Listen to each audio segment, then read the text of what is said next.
Senhor, nós estamos diante de Ti e colocamos a vida do Seu Filho e servo, eu, diante da Sua presença, diante do Seu altar nessa noite. Ele que foi escolhido para anunciar a Sua palavra, para proclamar a Sua palavra a nós nessa noite. Nós clamamos a Sua bênção sobre Ele. Nós pedimos que a Sua mão esteja sobre Ele. Nós estendemos as nossas mãos, Senhor, sobre o nosso irmão.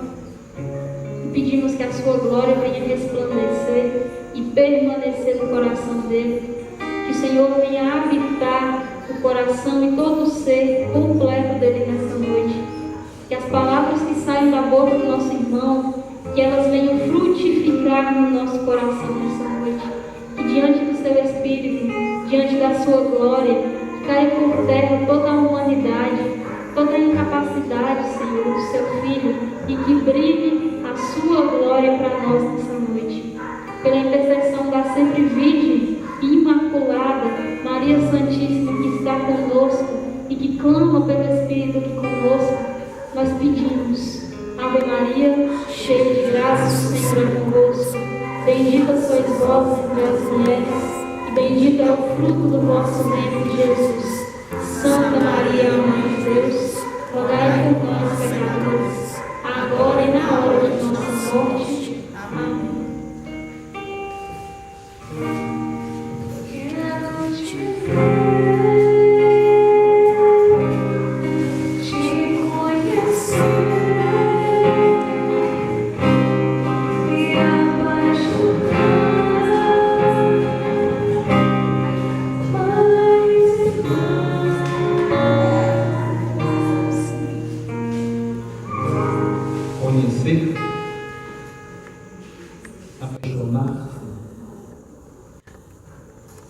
Conhecer, a música me chamou muita atenção nisso, nessa palavra, conhecer a Deus principalmente.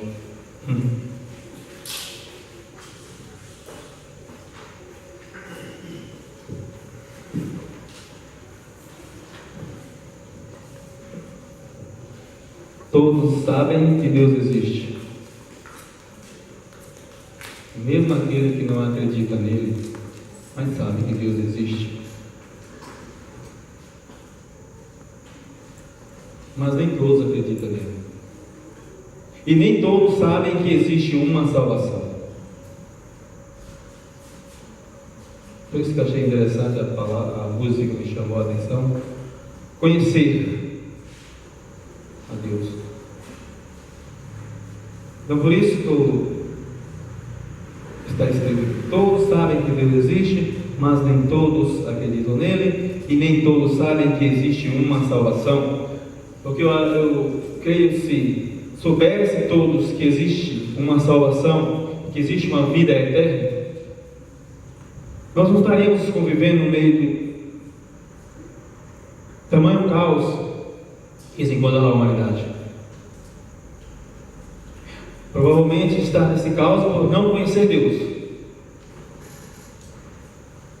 por não conhecer o seu Filho Jesus Cristo, que foi enviado a essa terra e foi constituído Senhor em Cristo. Está escrito na palavra, no Atos dos Apóstolos, no capítulo 2, no versículo 29, que Deus o constituiu Senhor e Cristo, Senhor de todas as coisas. E nós cantamos: quero conhecer, quero me apaixonar. E como é que nós conhecemos a Deus?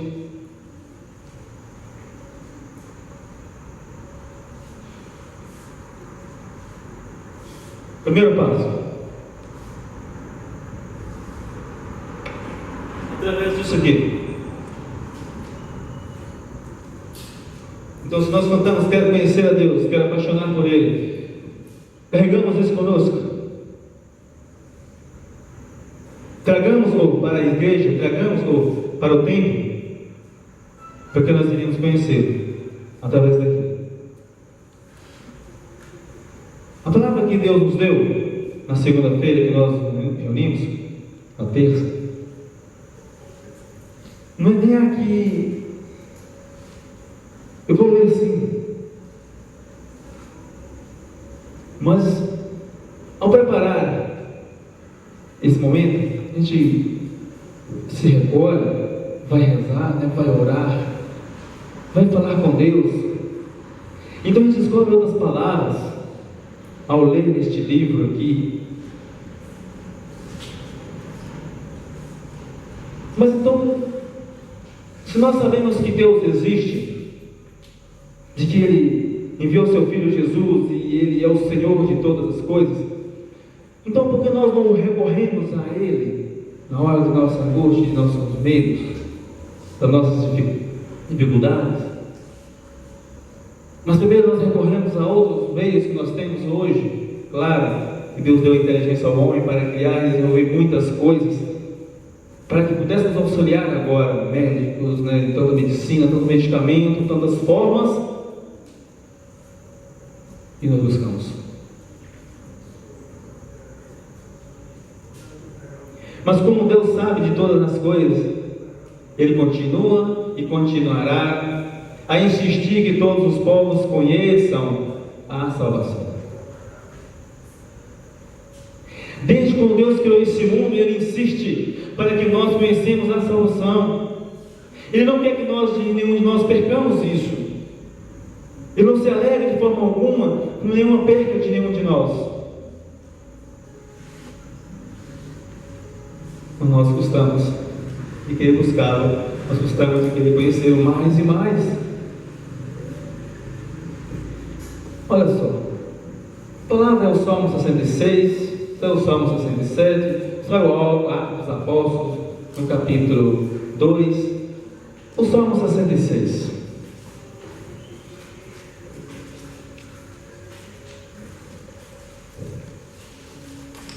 Abre a Bíblia que ele trouxe.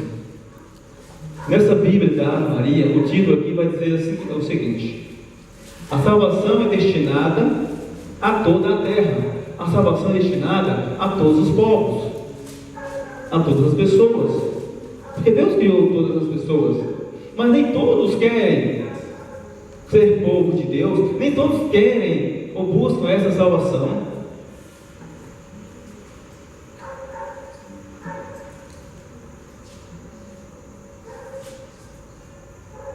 Essa é mais uma súplica. Tenha Deus piedade de nós e nos abençoe. Faça resplandecer sobre nós a luz da sua face, para que se conheçam a terra os seus caminhos, para que se conheçam na terra a sua salvação. Se você for no rodapé da Bíblia lá embaixo, vai dizer aí, ó, que caminho significa salvação. Olha, ó, seus caminhos, a salvação do mundo, lá no rodapé da Bíblia vai ensinar. Para que se conheçam na terra os seus caminhos, e em todas as nações a sua salvação. Que os povos vos louvem, ó Deus. O que nós mais pedimos aqui na oração? Que nós louvássemos a Deus, que nós louvássemos o nome de Deus. Louve o nome do Senhor. Que todos os povos glorifiquem, alegrem-se e exultem as nações. Porquanto, com equidade, regeis os povos e dirigis as nações sobre a terra. Que os povos vos louvem, ó Deus, que todos os povos vos glorifiquem. A terra deu o seu fruto. Abençoou-nos o Senhor nosso Deus. Sim, que Deus nos abençoe. Que o reverencie até os confins da terra. Que nós possamos reverenciar o Senhor todo o tempo. E vamos lá, a história que tem aqui, que eu me deparei ao buscar aqui, em Macabeus, no segundo Macabeus, um livro de segundo Macabeus, é extraordinária.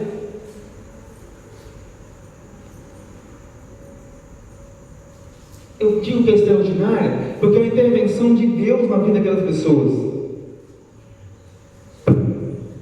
Elas tinham Deus como Senhor, não tinha outra saída para aquelas pessoas.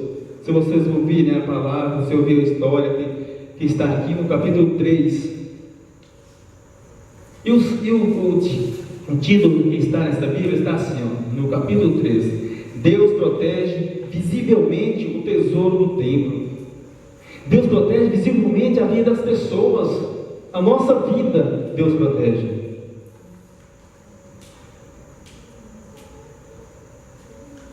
Não dá nem para mim relatar aqui toda a história.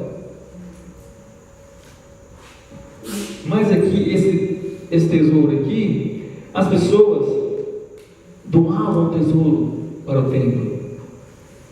No versículo 1: enquanto os habitantes de Jerusalém gozavam de uma paz perfeita, por causa da piedade e retidão do sumo sacerdote Onias, na exata observância das leis, o templo era respeitado mesmo pelos reis estrangeiros.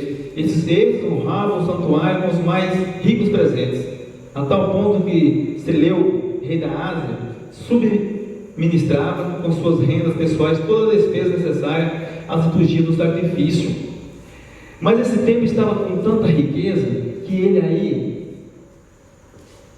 despertou o interesse de outros reis. Descobriu que esse templo tinha muito tesouro. Eles resolveram tomar. Eles resolveram profanar esse templo. Aí essa comunidade ficou sabendo que eles iam ser profanados, que iam ser roubados. Se nós vamos ler, vai dizer assim: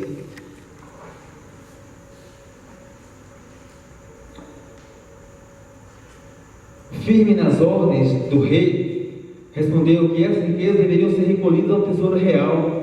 E num dia, por ele fixado, entrou com a intenção de organizar o inventário. A partir dessa hora, uma grande inquietude se espalhou pela cidade toda. Revestido de suas vestes sacerdotais e prostrados diante do altar, os sacerdotes invocaram ao céu e imploravam ao autor da lei acerca dos depósitos, rogando-lhe que os conservasse intactos para seus depositantes.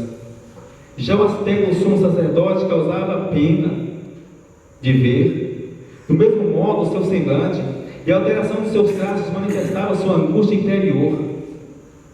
O susto que o havia tomado agitava seu corpo com um tremor e mostrava o sofrimento íntimo de sua alma. Diante da profanação que ameaçava o templo, o povo se precipitava em multidão para fora das casas, a fim de se ajuntarem à prece comum. As mulheres, cingidas com sacos pelas alturas dos seios, enchiam as ruas. Quanto aos jovens retidos nas casas, corriam umas para as portas, outras para as muralhas, outras ainda se debruçavam nas janelas. Todos erguiam as mãos para o céu com gritos de súplica. O povo recorria a Deus. Todos ficaram todos, corriam para lá, corriam para cá. O que fazer, Senhor? Nos livra, nos salva. Mas o povo ia orar. Todos erguiam as mãos para o céu com gritos de súplicas. Causava dó, aqui a palavra está falando, causava dó observar toda a confusão desse povo abatido e a angústia em que jazia o sumo sacerdote. Causava dó de ver o desespero deles, porque eles iam ser tomados, iam ser saqueados. Mas, enquanto suplicava assim a proteção do Todo-Poderoso, para que conservassem inviolados os depósitos que lhes haviam sido confiados, Eliodoro executava o seu intento.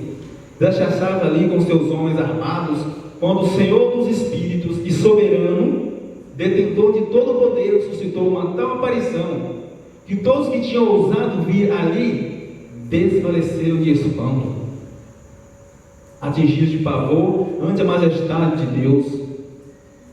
Viram eles montado um cavalo ricamente ajaezado e guiado furiosamente, um cavaleiro de terrível aspecto que lançava em Eliodoro as patas dianteiras do cavalo. O que vinha nele montado parecia ter uma armadura de ouro. Ao mesmo tempo apareceram-lhe outros dois jovens de extraordinário vigor, fulgurantes de luz e ricamente vestidos. Colocando os dois de lado, puseram-se a açoitá-lo sem interrupção e descarregaram sobre ele uma saibada de golpes. Aquele mesmo exato em que os sacerdotes suplicavam, em que aquela comunidade suplicava a Deus, Deus enviou os cavaleiros,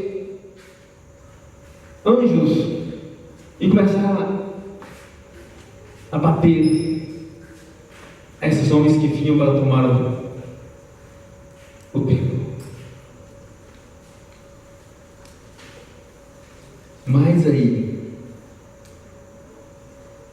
atirado subitamente por terra, o Eliodoro era o que ia invadir o templo, foi envolvido por espessas trevas. Seus companheiros ergueram-no e depositaram uma liteira, e ele, que vinha para penetrar no mencionado tesouro com uma numerosa escolta e guardas pessoais, incapaz de se ajudar a si mesmo, foi levado por pessoas que reconheciam o manifesto poder de Deus.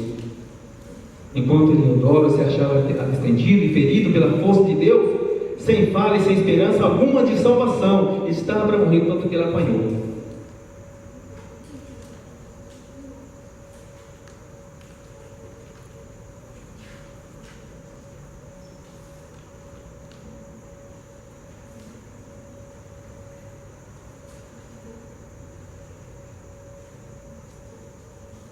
Enquanto Eliodoro se achava estendido e ferido pela força de Deus, sem fala e sem esperança alguma de salvação.